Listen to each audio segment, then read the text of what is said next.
Foley catheter, there's a few things that you want to remember. Right here is your red tamper evidence seal. You want to make sure that this seal is always in place. Latest data is showing that's a 46% increased risk of the patient developing an infection if this seal is broken. There are a few reasons why you would have a broken system, that being if your patient is getting a catheter, a specially sized catheter, usually larger than a size 20 French would be all open system. Also, if your patient is doing chronic bladder irrigation, will also be an open system. But for the vast majority of all your patients, it should be a closed system. When you go to obtain a urine sample, upon immediately putting in the Foley catheter, you can take the urine sample out of the bag. Anytime after that, you're going to have to take it out of this port.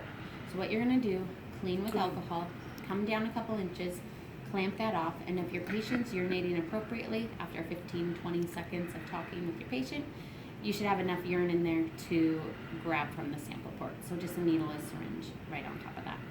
I think we have the syringes taken. The hook's on? Perfect. Great.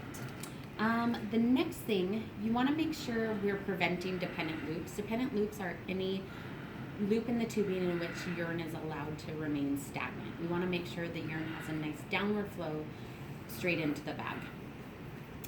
To prevent that, you can utilize these green sheeting clips and scoot it up. You're going to have to move it around based on how your patient's positioned in bed, how tall they are, how short they may be, but you're going to scoot it up, hook it into the linens, and that will help facilitate a downward flow of urine.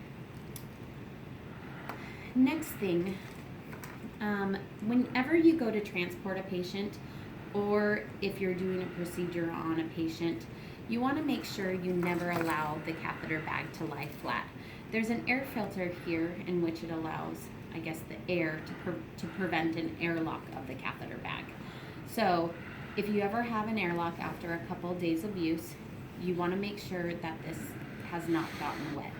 To prevent this from getting wet, it's a great learning opportunity to educate any of your transport staff, whether that be physical therapy, your transport aides, CT, X-ray, anyone who may be transporting your patient, to never allow that to get flat. So with every patient, empty the bag entirely before any transport, and then always make sure that the bag is hanging. Any questions on maintenance?